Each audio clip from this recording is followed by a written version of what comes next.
Today we have one of the best luxury sports sedans you can buy.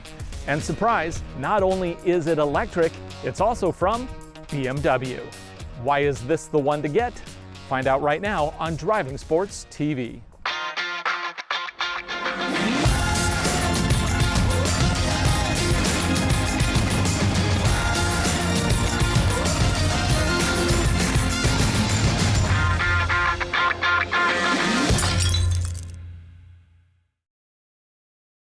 The model we're testing today is the i4 M50. This is currently the top of the line in terms of the i4 lineup, at least until the inevitable competition model comes out later this year. In the past decade, BMW has dabbled in electrification with such eclectic offerings as the funky i3 and the sleek but slow i8. Even the new iX, which we recently reviewed, yielded some serious head-scratching moments in its sometimes painful attempts to be unique. But with the i4 M50, BMW did something absolutely astounding. They built an electric version of the M3. That's it. This is an electric version of the M3. It doesn't say it, but it is. And it's brilliant. On the outside, it looks like a normal, modern BMW, which in my opinion is a very good thing. Sure, the grille may not be your cup of tea, but if you don't like it, just get it in a dark color and you'll hardly notice it. Inside, everything is where it should be. A normal steering wheel, a beautifully swept digital gauge cluster, and sporty but comfortable seats.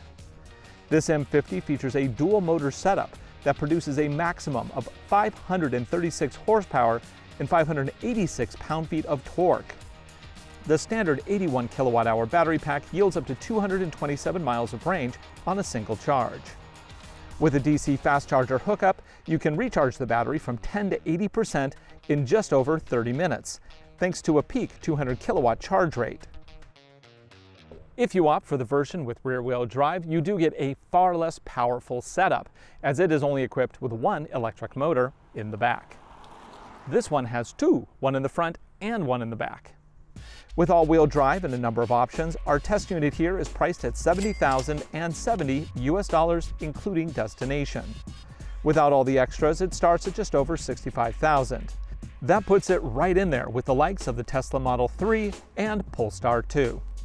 Our test vehicle here has the 20-inch wheel package, and this includes Pirelli P0 summer tires. Yeah, they're super sticky.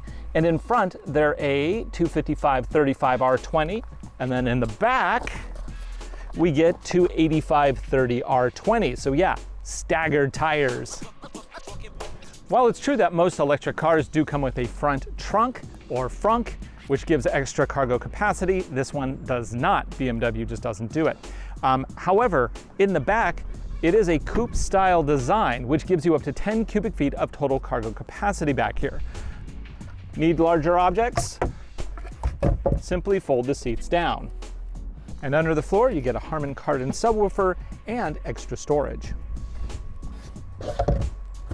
You also get back here a charging cable with a level 2 adapter. So you can actually run this off a 220, 230 volt.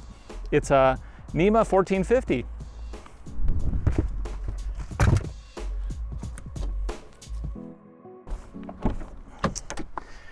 Okay, well, this looks a little snug.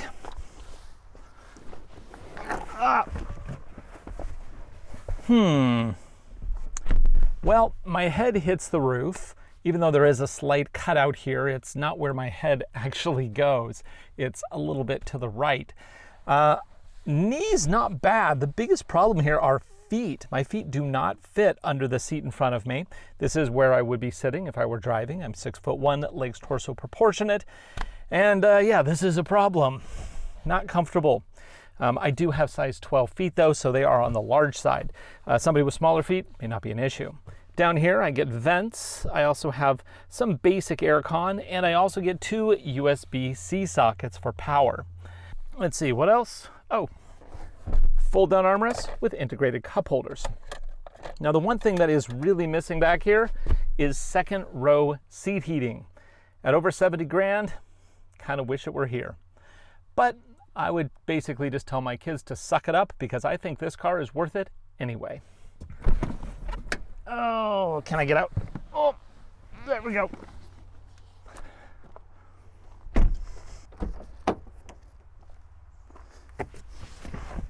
Okay, let's see what we got here. Let's go ahead and start it up. Oh, I like that sound effect. Of course, because it is an electric car, there's no starting of the car really, but it does give you a neat sound effect, which is kind of nice feedback, so I know that the vehicle is now ready for action. The steering wheel is straight out of your standard BMW 4 Series. It looks fantastic. It has warming as well as, what is this? Adaptive cruise control. This vehicle not only has adaptive cruise control, it's also equipped with the rush hour cruise control, which allows you to basically both stay in the lane and creep behind somebody at speeds under 40 miles an hour. I actually have driven this already in rush hour, and it is great.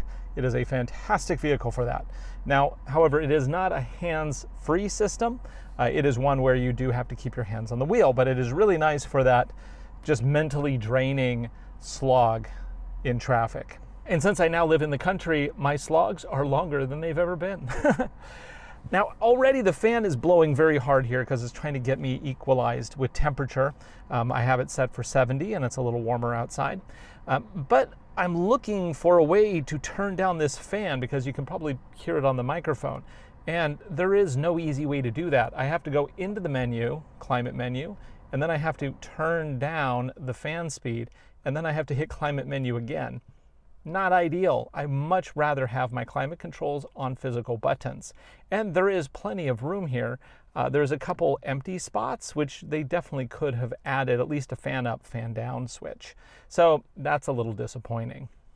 But what's not disappointing is this display. It is a single curved piece of glass or laminate, I don't know what it is, but it's a single curved looking display with two individual displays inserted into it, but they might as well just be one for all intents and purposes. It is just a beautiful layout with very little glare. In fact, glare is just a non-issue with this setup. On the main cluster here, I have a very modern looking display, which does change based on the drive mode, and there are several of them: Sport, Comfort, and Eco Pro. We'll talk about those when we go for a drive. So the displays are very modern. They look like they're straight out of the iX, but they didn't go bonkers with everything else. It is just so incredibly normal in here, which is great. I like BMWs. I don't want you to reinvent everything just because it's now an electric powertrain. And this interior is gorgeous. There's no reason to reinvent this. We have the open pore wood right here on the dash. Traces of metal, but not as much metal as we saw in the recent Audi Allroad. That one had metal reflecting kind of everywhere. This, it's a little bit more tasteful, a little bit more subdued.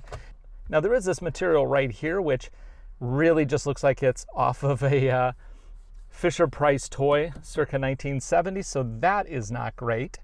But the rest of it, I think, is top class. I mean, the wood grain continues down here, all along here, and then there's the seats. They're sculpted, very finely crafted. They look great, they feel great. They are a little firm on the surface, but I've driven this vehicle for 3 hours at a time. In fact, I was stuck in rush hour yesterday for 3 hours. Welcome to rural life. And I just recently moved, by the way, so I moved out to the country, so yeah, my commutes are way longer when I have to commute, so hopefully I won't have to commute that often. But these seats were very comfortable, even for a 3-hour-long slog of rush hour. I do get 2 memory positions if I want to save my settings, which is good. Over here we have BMW's iDrive. I'm not really going to get too deep into it because honestly, it's the same in the iX, and I covered it pretty extensively in the iX review. We have navigation, media integration, including mobile devices. It has wireless Apple CarPlay. That works really nicely. You have weather. So it has all the connectivity and just kind of fun stuff that you expect in a BMW. And it makes sense. I mean, granted, we've been using iDrive now for more than a decade. I think it's coming up on 20 years here, just off the top of my head. Anyway, it feels like it's been around forever. It's evolved to the point now where it actually has a menu that makes sense on the side. It has all these modules. It just has a lot of really good stuff. So I like that. The rear view camera is also integrated right there. We get full surround view as well as a backup with tracking lines. I can also go into a 3D view how do I change? Yeah, there we go, where I can pop between different cameras. See the chickens over there. And then lastly, there is a car wash mode, which gives me a top-down view in the front so I can align my wheels nicely to get onto those car wash tracks. Now under here, we do have a charging pad for a mobile device. And of course, it also supports wireless Apple CarPlay. Now there is, of course, a wired option. There's a USB-A socket up here next to the two cup holders and 12 volt. And then back here, you have a USB-C interface and a nice little bin to put stuff. But don't really need that because it's wireless. Even though the climate control stuff is buried in the menus, thankfully they've at least included a volume knob so I can control the volume of my stereo. And this does have a Harman Kardon system. It is an option. It does sound very nice, so no complaints there other than the $1,700 extra that it costs to add to this vehicle. As I mentioned earlier, there are a number of packages that really make this vehicle what it is. The adaptive cruise control with rush hour support, that is an extra $1,700. The seats are another package. The M emblems and some other elements here are another package. The Harman Kardon sound is another package. So, you know, it kind of adds up. This vehicle starts at around 65 grand. As we have it here, it's a little over 77, which, you know, if you're going to compare it versus other electric cars in this class, I mean, it's right in there. But I do think you just get something quite remarkable for that amount of money. You never really feel like they cheaped out here.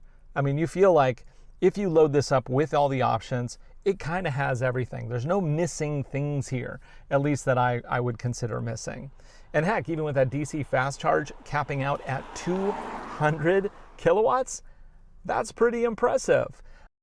Okay, so covered some of the basics. Nice interior, really cool tech, very comfortable. Now I think it's time to take it for a drive.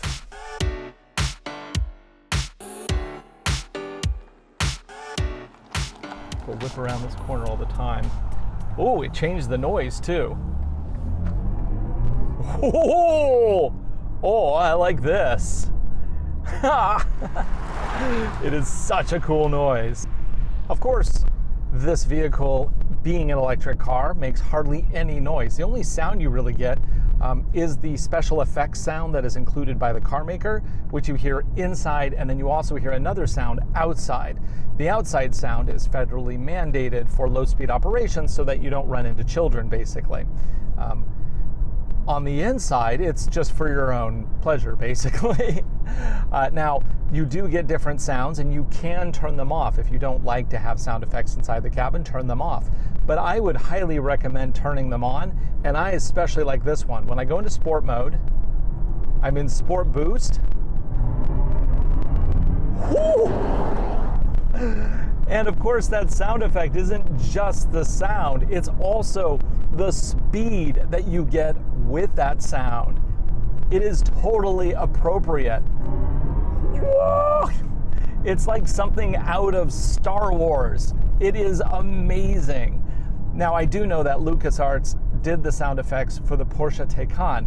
I don't know who did the sound effects here, but they are brilliant. I love the sport sound effect. It is so good.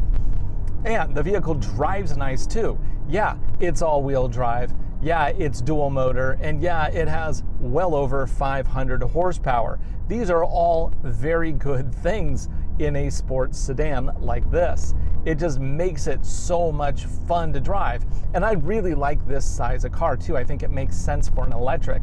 The really, really big cars that are electric, I mean, yeah, you can pack a lot of batteries into them, but just at the weight that they become, I think they're just too much. But this vehicle is just, I think, almost a perfect size for somebody who would be looking for a vehicle like this. Now, yeah, it does compete against like the Polestar 2, which I've never driven, unfortunately, but it also competes against the Model 3 from Tesla. And obviously, Model 3, that's a pretty good car if you get the all-wheel drive performance model. But of course, Tesla has a little extra baggage these days. Elon Musk, excuse me, something in my throat. And Yeah, I prefer my cars to just be cars and not to be statements about who I am. And unfortunately, there is a subsection of the population that really thinks they really put on Tesla as an identity. And I think they're okay cars. They have some build issues, and I've been hearing a lot of service nightmares too. But I mean, really, when it comes down to it, the fundamental platform is quite good, and the over-the-air updates are nice too. But where Tesla fails, in my opinion, is in normal car stuff. They just don't do normal car stuff well, and not everybody wants to drive a refrigerator. Some people want to drive a car that have driven cars before and like certain things about the cars they've driven. This car has all that.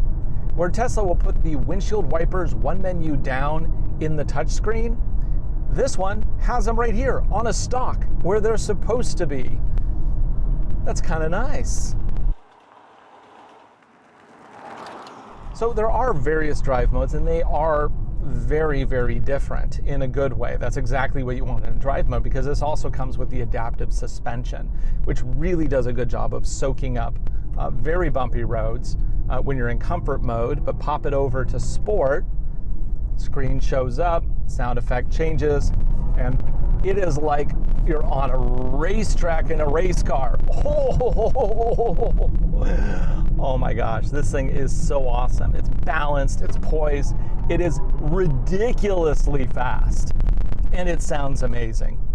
I mean, really, this car is the complete package.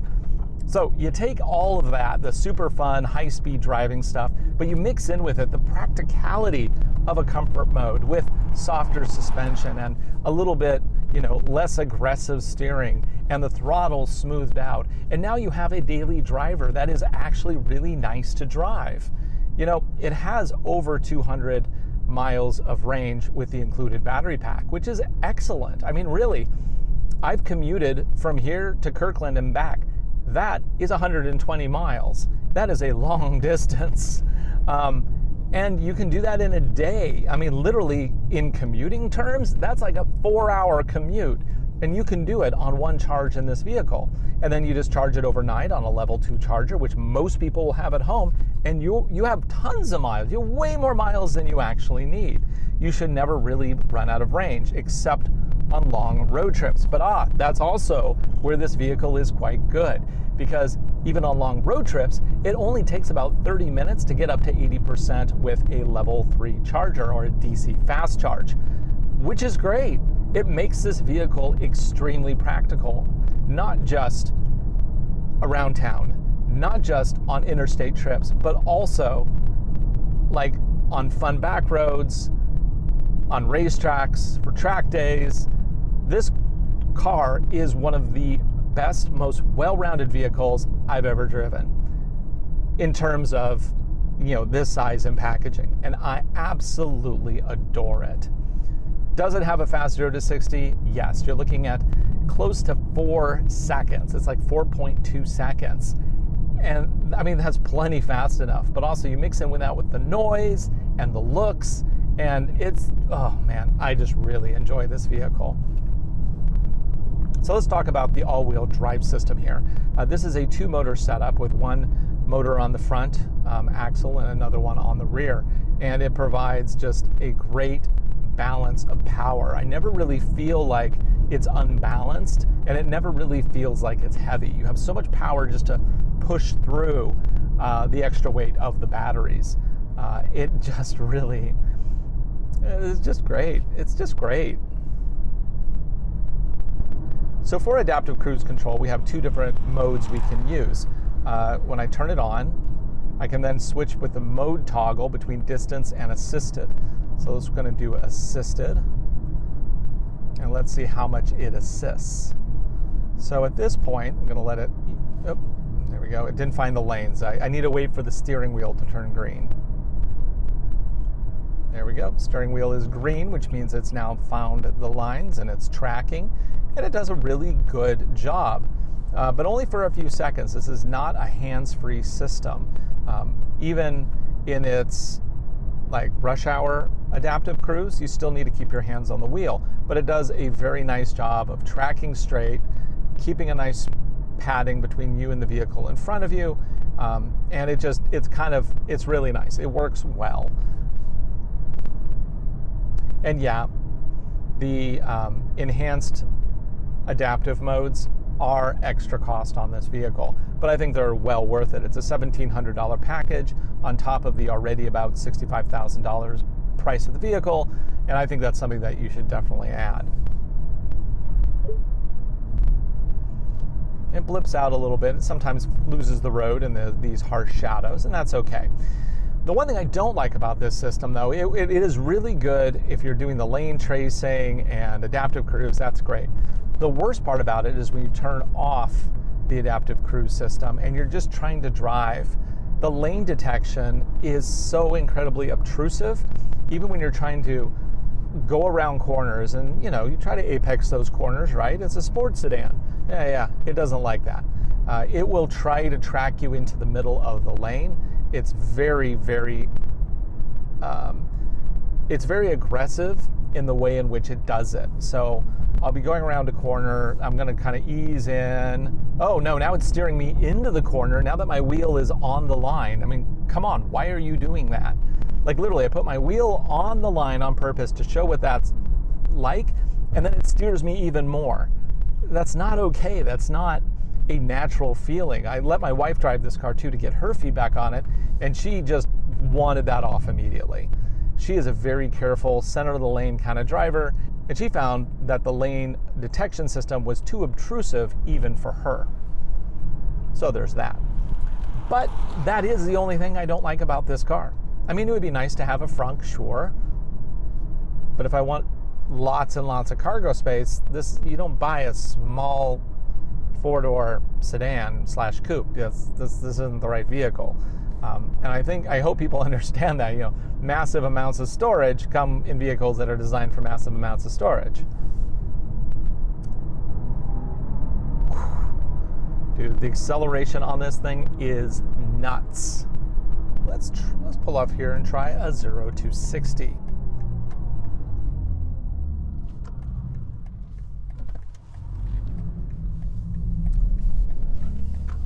Okay, line it up. Can I do a dual pedal? It does launch control. That's ridiculous. What? Mercy! And 60. Why does an electric car need launch control? That was nuts! But awesome! Launch control in the BMW i4. Boom. What?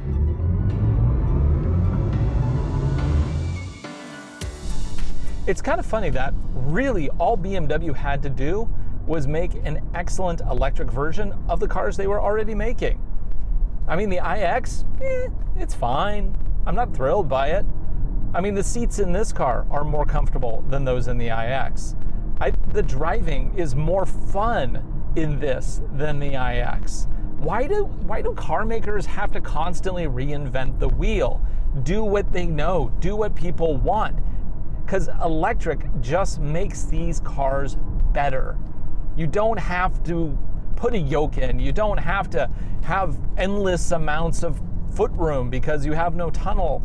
I mean, it's just not necessary.